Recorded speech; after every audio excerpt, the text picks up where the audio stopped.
Ladies and gentlemen, I'm Gretchen Kaufman, and as Provost of Georgia Health Sciences University, I'm honored to welcome you here today. We're grateful for your interest in the life of the GHSU enterprise. A State of the University address, or in our case, as a fully integrated academic health center, the State of the Enterprise address, is a time-honored event annually provided by the President in the life of an institution of higher education. Such an address by the institution's president allows us to pause in reflection of the journey we've completed, and it serves to chart the course of the odyssey on which we now embark. And what an odyssey it's going to be. In our audience today are members of the Georgia Health Sciences University community, our family, the staff, faculty, and students, as well as members of the greater Augusta community. I hope you realize that to me, every one of you are very important persons, and I want to thank each of you for joining us here today. We're going to hear firsthand from Dr. Azziz reflections on the year that's come and gone, rather quickly I might say, and his vision for the years ahead as we actualize the robust plans that so many of you have had a part in building. I do want to take just a moment to recognize a few of the special guests today, and this is always dangerous because I'm sure to leave someone out, but nonetheless I want to especially recognize Senator Hardy Davis, State Representative Barbara Sims, Dr. Bill Bloodworth, the President of Augusta State University, Ms. Nancy Bobbitt, U.S. Senator Isaacson's office, Sergeant Major Jim Hussey and Ms. Jennifer Hayes from the U.S. Senator Chambliss's office, Ms. Jennifer Morris, Congressman Brown's office, Ms. Karen Nixon from the office of our Mayor, Deke Copenhaver, Mr. Nick Evans, the GHS Health Inc. Board, Mr. Bill Thompson, GHSU Research Institute Board, Ms. Debbie Lehman, Georgia Health Sciences University Foundation Board, Dr. Alva Mays, Chair of the MCG Foundation, along with several members of that board, and many members of the Columbia County Chamber Board and the Augusta Metro Chamber Board. Thank you all for being here.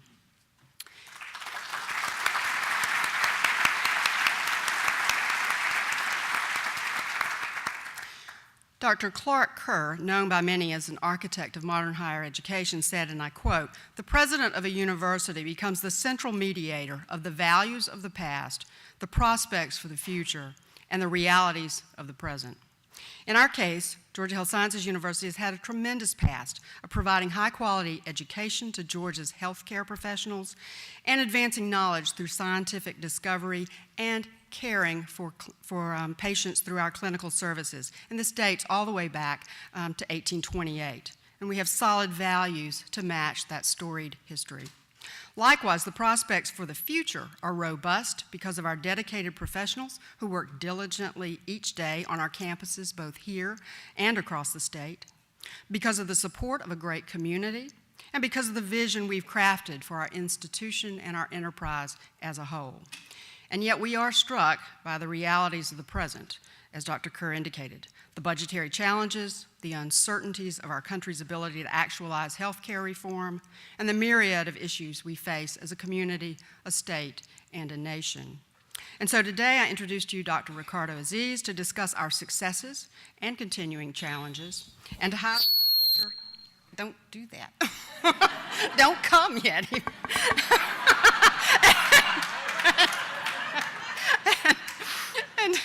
And to highlight the future and its opportunities to GHSU, and to consider the current realities of the day. Dr. Azziz is the 8th president of our institution and the 1st president under the new name of Georgia Health Sciences University. By now, certainly you're quite familiar with Dr. Aziz's professional credentials, which are as numerous as they are impressive, so I won't recount those today.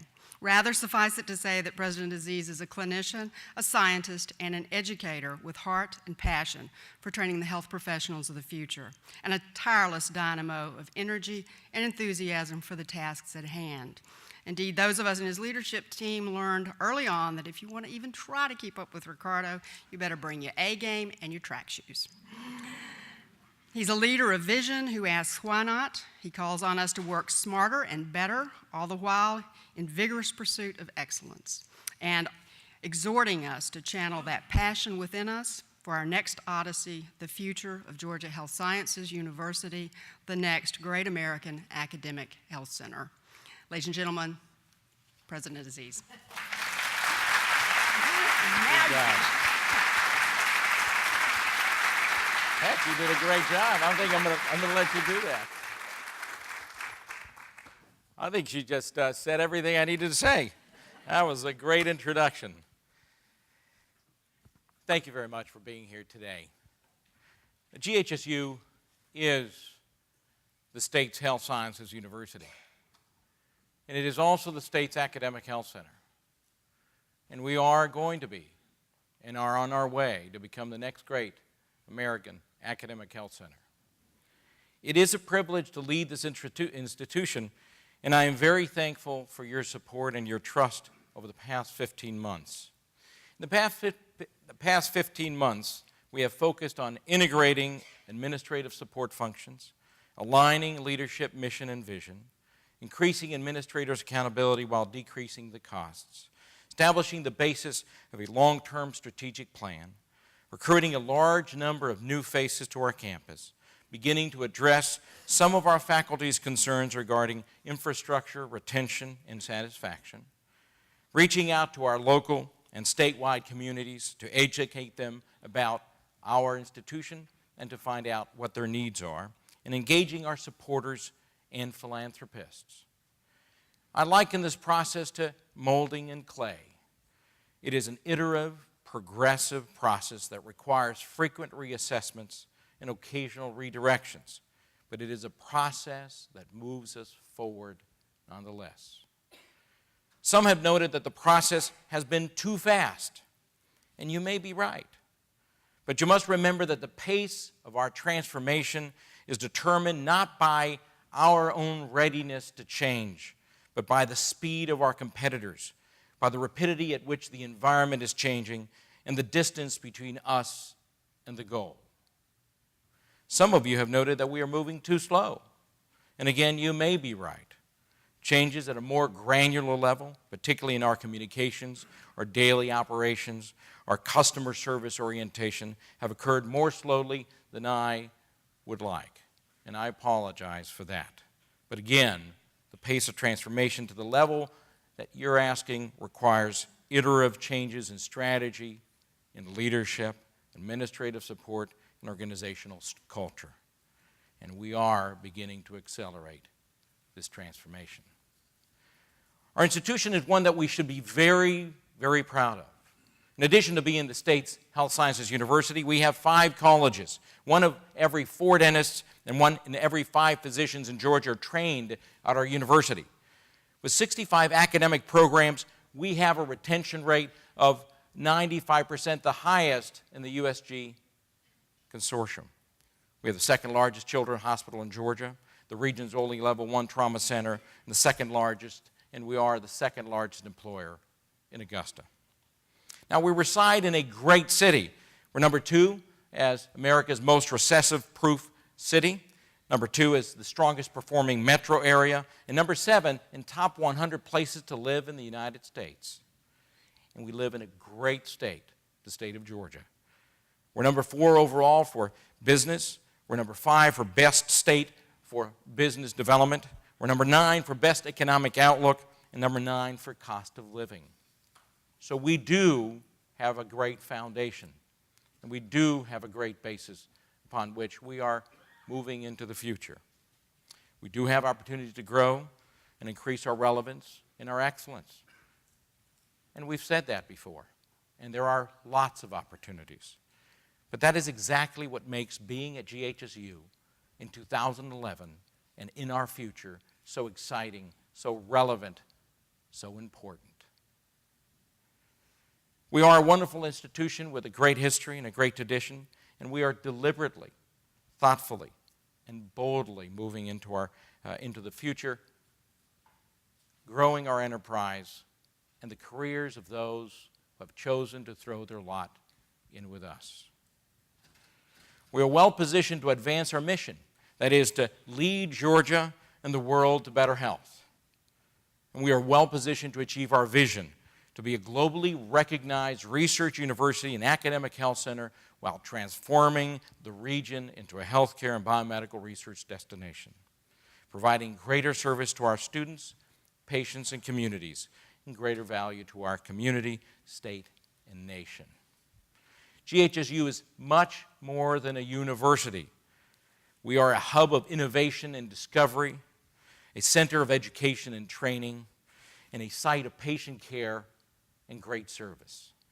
We are much more than a university. Of all the ways that the word vision can be defined, my favorite is the power or act of imagination and creativity. The ability that we have of creating the future in our minds and through our human creativity. That is what vision is all about. For success requires us to envision success, to believe in ourselves, to trust that our course is right and that our mission is true. We can choose to imagine success, or we can choose to imagine mediocrity and failure. And I can tell you that my team and I, and many, many of you, have chosen to imagine success.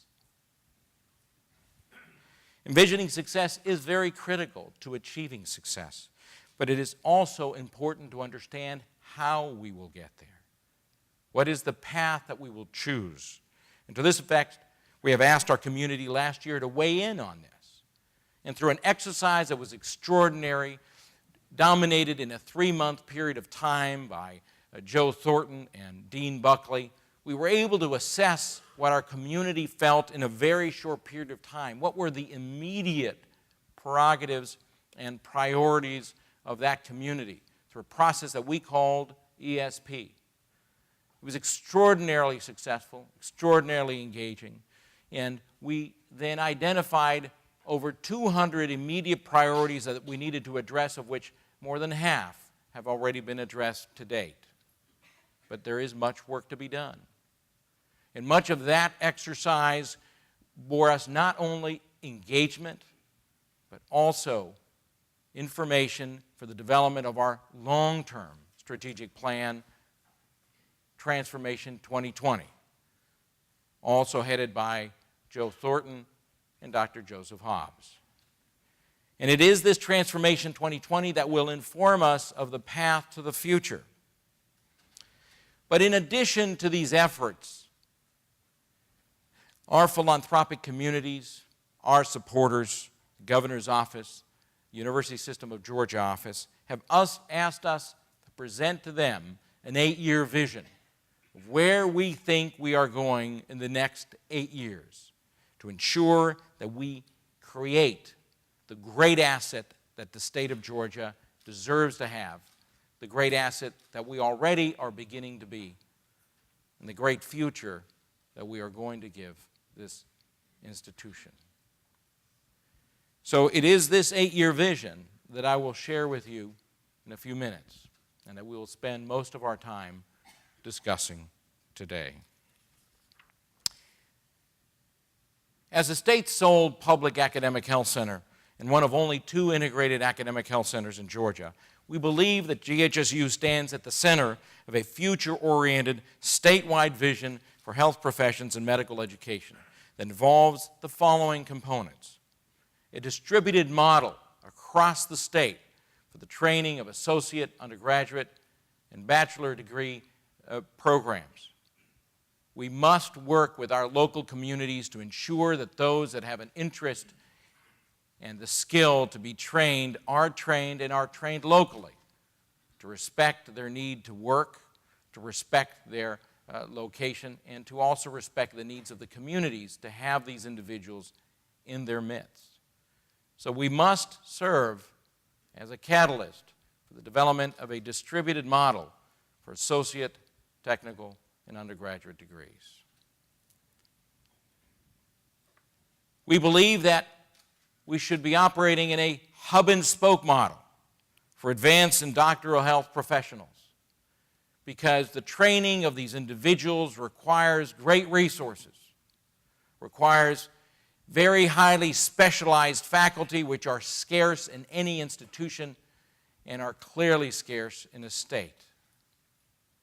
It requires the interface of various professions and it requires the ability to provide to these individuals high-level training, not just education, but the ability to develop the skills that they require.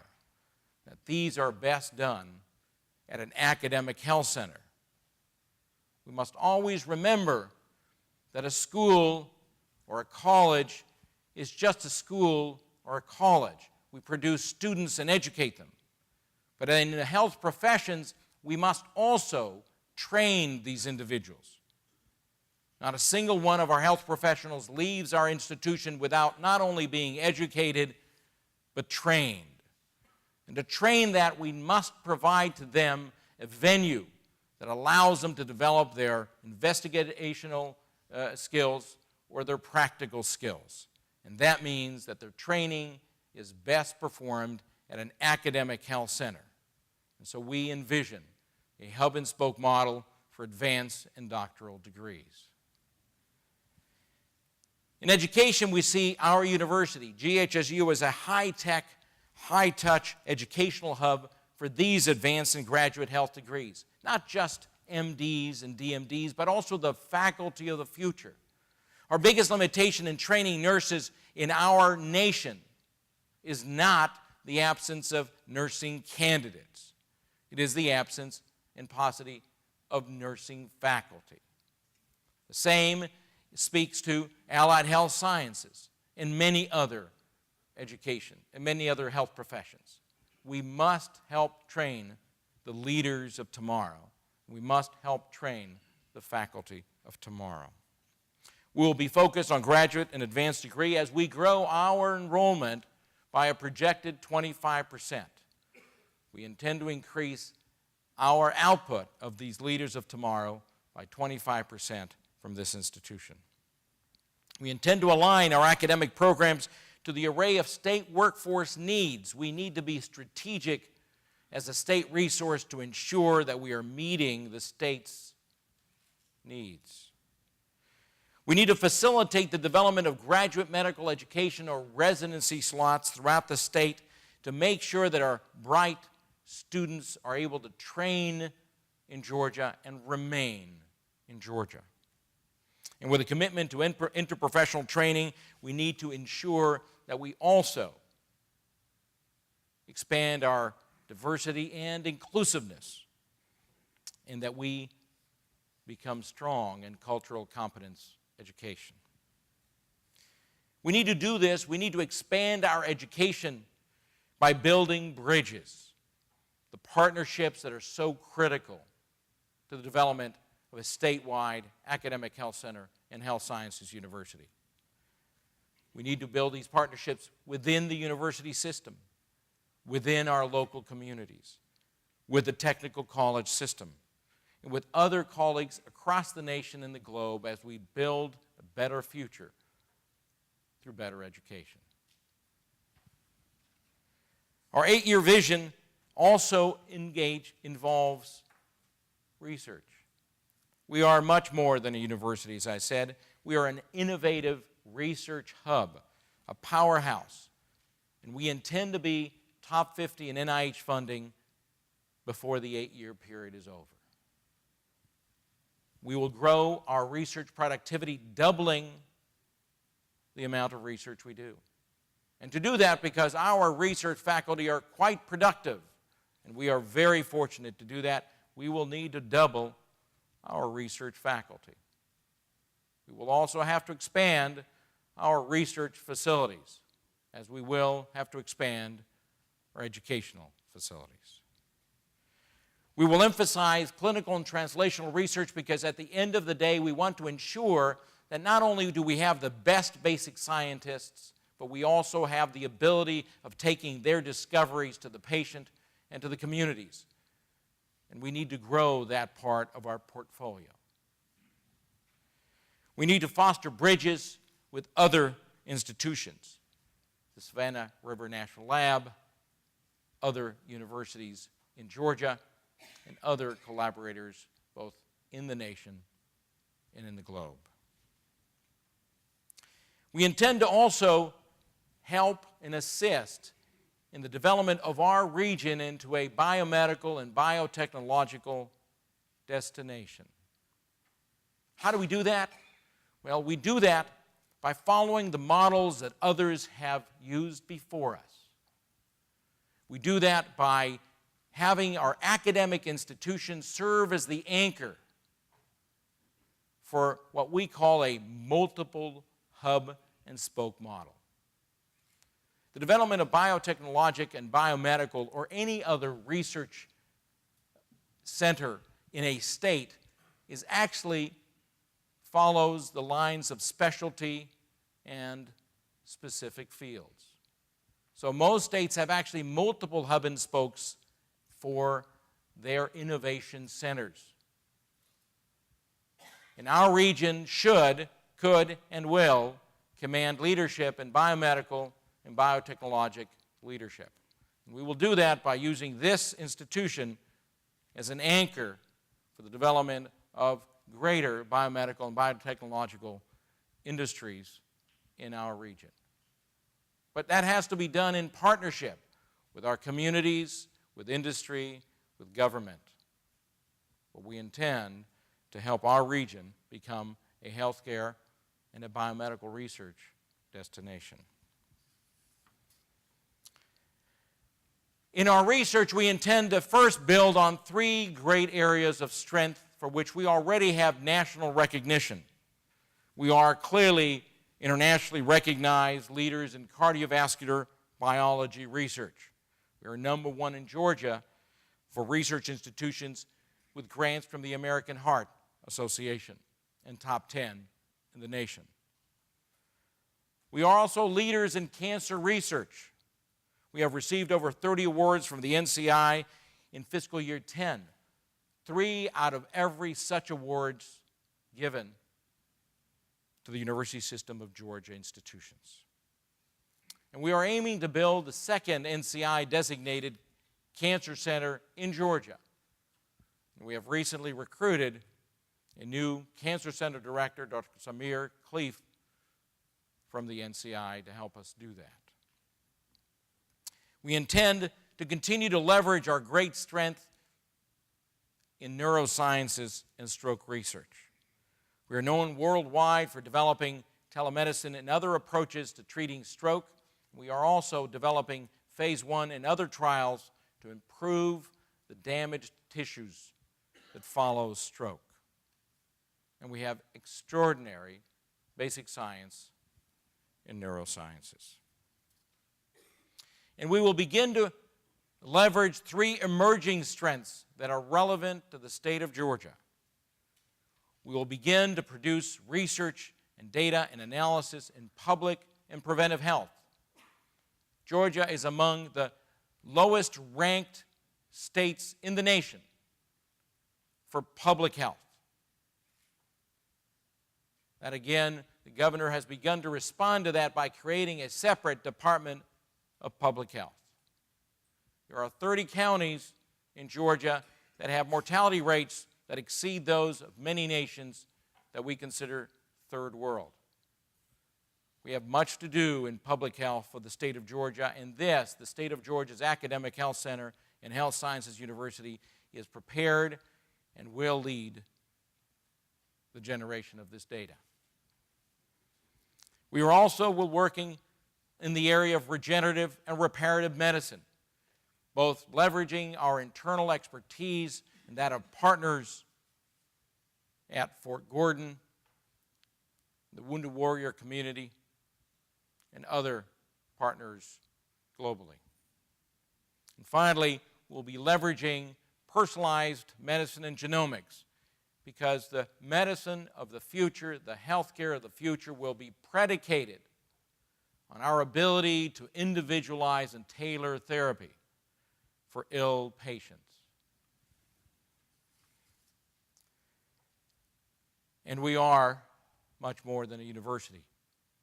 We are also an academic health center, a provider of great service to the patients of Georgia and South Carolina. And as we grow, we intend to emphasize our role as an academic health center, providing high-quality, complex, advanced, and specialized care in an extended region through a larger footprint, leveraging our research strengths and our partnerships. We intend to help transform this region into a healthcare destination because our greatest growth potential, and in fact that of any other health system in this area, is from patients outside of our metropolitan service area. We should be leveraging our excellence in patient and family-centered care. We should be strengthening our commitment to interprofessional care. We should be planning carefully how we will do so in a strategic manner. And we will do so by leveraging our excellence in patient care. Now, this does not mean that we are going to abandon our commitment to growing our primary care practitioner population. In fact, the contrary. But what we do know is that a single academic health center is not the only focus for the training of primary care specialists, whether they are physicians, dentists, or other healthcare providers. We need to do this in partnership throughout the state, following the distributed model that we talked about earlier. We should do this in partnership with our local communities and our local practitioners. This also doesn't mean that because we intend to become the academic health center for Georgia, that we intend that our partner health systems should not succeed. In fact, to the contrary, we want our local health systems to succeed and succeed fully. It is because, in fact, you cannot create a healthcare destination if you do not have more than one successful academic health center, more than one successful health system. There's only one place in the country that has been able to develop that way, and that is Mayo. Everywhere else, experience has taught us that to become a healthcare destination, we must have more than one excellent health system. And we do want our sister institutions in Augusta to succeed, because that will allow us, our region, to be identified as a healthcare destination. It will allow us to be able to train more individuals in our community for the better of Georgia. It will allow us to elaborate and develop research here in our community. And finally, it will allow them to improve as well, because as the number 2 employer in this region, our growth is their growth. Because our employees, our staff, our friends are their patients as well. So we do sincerely want them to succeed.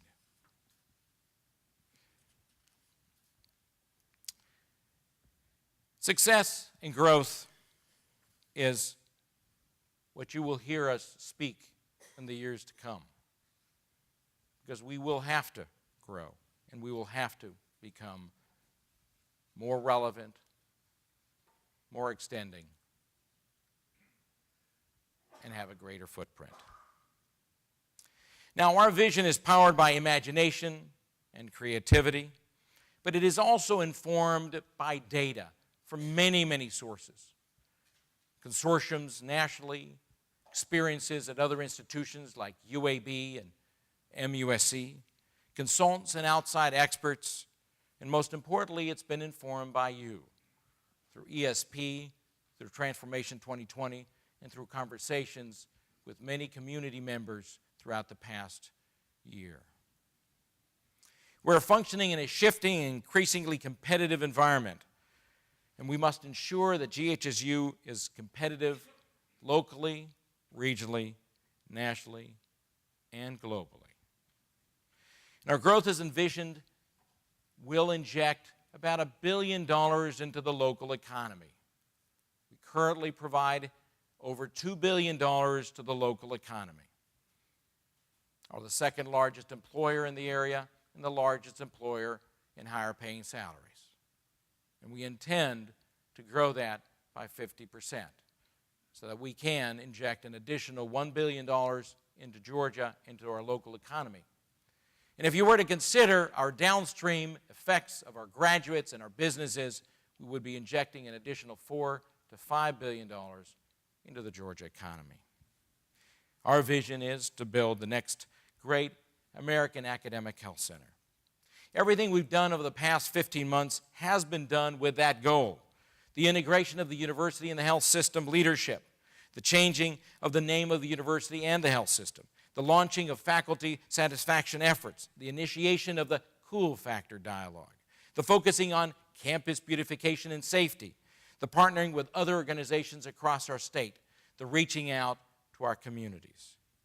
And we have tried to keep our pledge to reduce the cost of administration, to increase management's accountability, and to minimize the impact of integration on the employment of our staff and workforce. While last week we announced reductions in positions that affected some of our peers and colleagues, we were able to keep these reductions to less than 2% of our workforce. And all of this has been done to ensure our competitiveness. And all are intended to bring GHSU closer to becoming the caliber of institution we need to have for Augusta, for Georgia, for the nation and the world. There are a few things, however, that we need to guard against. We should never accept good enough. No matter how tired, how stressed, how distressed we are.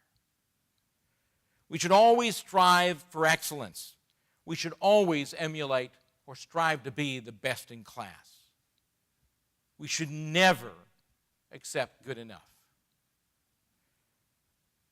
UAB, where I spent 15 years, never accepted excellence.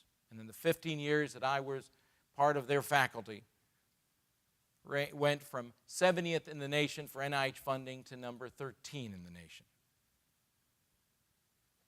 Cedars-Sinai, where I also had the privilege of working at, strive to always be top of their game. Top 10, if not top 2, health system in the nation. And it wasn't about money. It was mostly about people. People who believed that they always should be excellent, and excellence was a continuous process. That the moment you stopped improving, you were not excellent. The moment you stopped striving, you were mediocrity. So do not accept good enough. Stay energized, passionate, and most of all, confident. To quote FDR's first inaugural address, the only thing we have to fear is fear itself. Because our community has begun to develop fear. Fear of transformation and change, of things to come that are unknown. But we must remain confident. And we must know what the future looks like. And we must look to others who have preceded us in achieving excellence, because it can be done and it will be done. While we need to be driving forward, we should always check the rearview mirror. We need to know what our history tells us. We need to appreciate and value it. But we should not drive looking back. The value of history is in providing us with lessons of the past, with information that is invaluable to assess what the present looks like, but it is not to determine the future. The past is the past because it is past. So we need to appreciate our history, but not guide our future based on our history.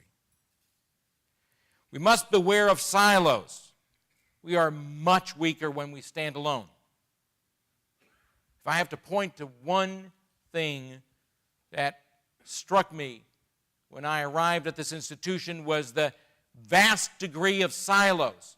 Everybody protecting their immediate turf, no matter how small or insignificant it was. Thankfully, our community has rallied and has understood that maintaining silos within our institution and certainly within our community and our city is an unwise, foolish, and foolhardy way to face the future. The future is dominated by very large entities, very huge forces, very enormous pressures. We will not be able to succeed in silos. And we must dream big. If you're going to have a dream, dream a big one. I'm going to quote Goethe, "Dream no small dreams, for they have no power to move the hearts of men," the author of Faust. And we should always remember that. If we're going to envision a future, let us envision a future that is compelling, that is exciting, that we want to be part of. Not a future that is incremental, just a little bit better than today. Because if we do that, we will fail. And finally, we must learn to communicate. To quote George Bernard Shaw, "The greatest problem with communication is the illusion that it has been accomplished." You know, the thing that strikes me tremendously as I travel the state is how few individuals recognize what they have here in Augusta. When you travel the state of Georgia, nobody says, "UAB who?" When you travel through Tennessee, nobody says, "UT Memphis who?" But I will tell you that I have been to more offices representing this institution of people who do not know who we are.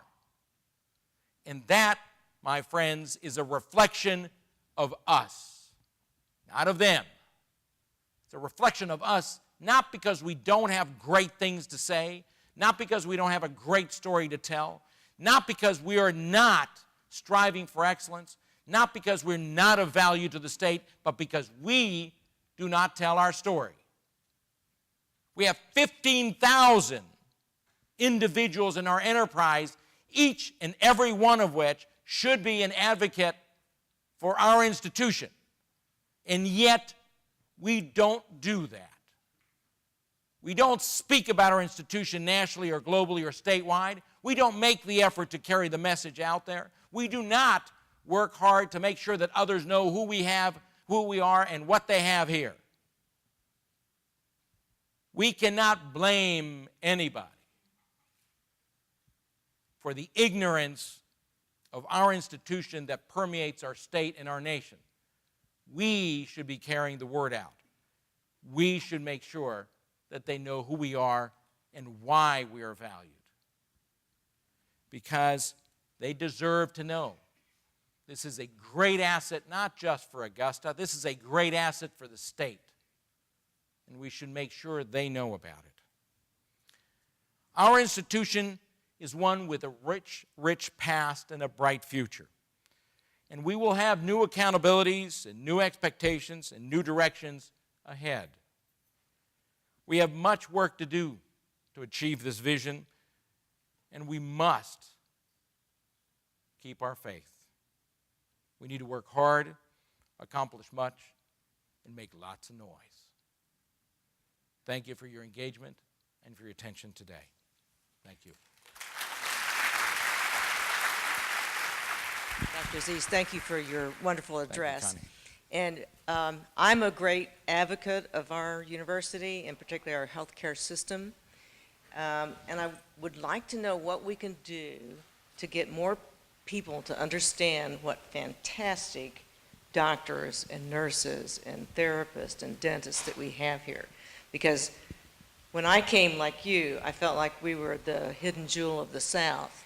And unfortunately, we're still kind of the hidden jewel of the South. So what can we do to get the word out to the community here that we have such talent here at this university, and particularly in the healthcare system? You know, it is, first I want to caution everybody that this is an 8-year vision, that we're working hard at this. This is not going to happen tomorrow, that the state isn't going to leap up and recognize us tomorrow. But we must admit, the governor of the state of Georgia has been to our campus a number of times, much more than perhaps in the past. We are being recognized for our excellence. Our health system also has extraordinary excellence.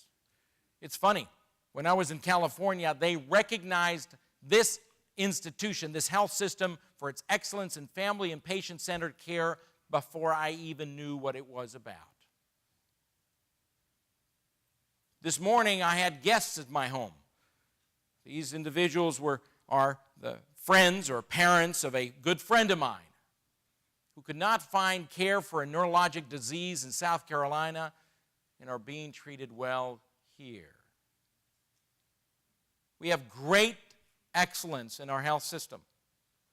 There's always concern from our own personal community about, privacy and things of that nature, but that actually is a concern that should be of any health system.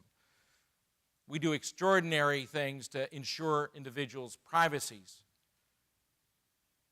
But again, that is something that our own personal community needs to understand.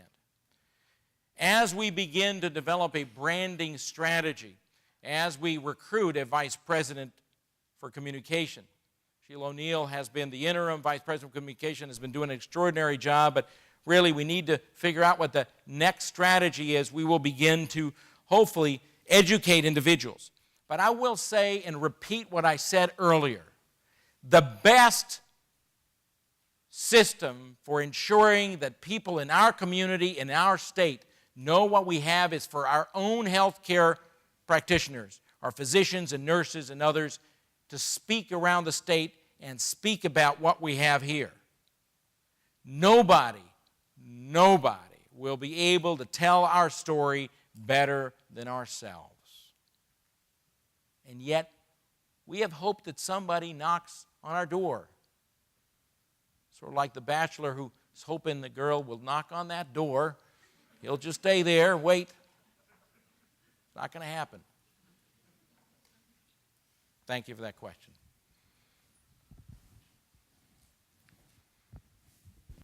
Dr. Azziz, thank you very much. I am with the Alzheimer's Association, and we so appreciate being here today, and listening to you. It's not just the 15,000 employees who work with GHSU, it's us in the community. I travel to so many of our rural counties, and I think probably some that you've spoken about, who know about, well, they call it MCG still, but who are learning about GHSU because they're traveling here. They're traveling to the memory disorder clinic. They're seeing this as the destination point for their health care. And so us in the community are a strong voice and need to probably be a better voice for GHU because this is the gem for us here. Thank you. Ms. Tuckey, that's very, very important. I did not feel today that I should remind the community that they are the advocates, but thank you for that introduction because it allows us to remind them that in addition to the 15,000 students and employees that we have a very large community that needs to speak well. But our community hasn't done that normally. They've spoken about our institution as it's a place that just those who have no insurance perhaps go to. And that is an error. And it's a grievous error because it disrespects our service to the community and the expertise of our physicians and health practitioners. So the community does need to step up, and thank you for reminding us. Dr. Azziz, will there be an opportunity for us as a research community and clinical and educational enterprise to rally around something that we can all see, such as the advancement of a facility for research as we double our research enterprise? Yes, we are creating a number of institutes within our midst, but we are also having to begin plans to create a facility that will generate additional laboratory space.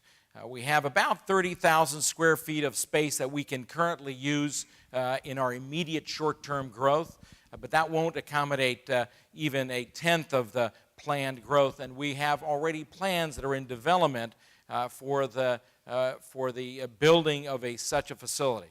And that is, in fact, part of our our future capital strategy. So yes, we are going to do that, because one of the things that is very clear to me, if you look at the data from other universities, you look at, for example, data collected nationally, Jonathan Cole's the Great American Research University, the history of UAB, you review the data from MUSC, etc. There are two principal factors that drive the success of these kind of enterprises.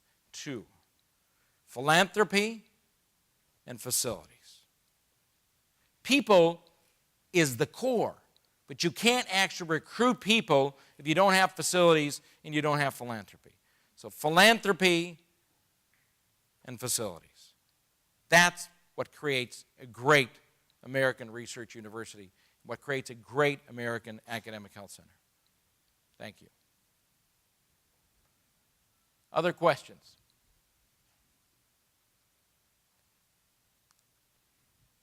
Right.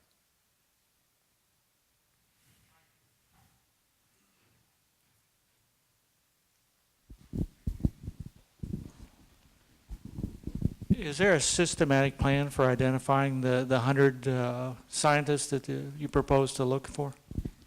Yes. The answer is there is a systematic plan. Again, you know, we're not going to micromanage the actual persons, if you would, but we are going to be recruiting primarily, not exclusively, but primary individuals who actually are going to center around those 6 areas that we just spoke about. And again, a lot of that will be driven by the new director of the Cancer Center, will be driven by the new vice president or senior vice president for research, which will be appointed hopefully in the near future, will be driven by the deans. But again, we'll have to center on our themes that we spoke about. And if you see the 6 themes, the vast majority of our levels of expertise will be within those themes, whether you're in the College of Dental Medicine, Allied Health Sciences, the MCG, and so on and so forth. But yes, there's a fairly careful strategic plan, but you have to remember that much of that granularity will also come from Transformation 2020, which is still to be finished, at least in its initial phase, by December, and then in its final phase by April or May of this coming year. I guess I was asking a little bit, if we identify somebody that's special, can we go forward and come to somebody and say, this is somebody that we want to recruit? So the deans and the senior vice president for research is aware of the resources and the priorities. It needs to always filter up, as it normally does. We really would like to begin to recruit, you know, individuals who are funded. Not that we have not, but obviously in today's world, that's going to be really important. You know, I think we have a lot of young people we can develop internally, so we'll have lots of young and emerging scientists, but we need to, as we bring in people to our community, to make sure that they are that caliber. But you are very aware of that, so in fact, it would just filter up through that process. But that's a good point. And yes, we want to identify all good recruits. In fact, yesterday I passed on such a candidate to our chair of surgery. So, great. Any other questions? Seeing no objections, let's adjourn. Thank you very much, everybody.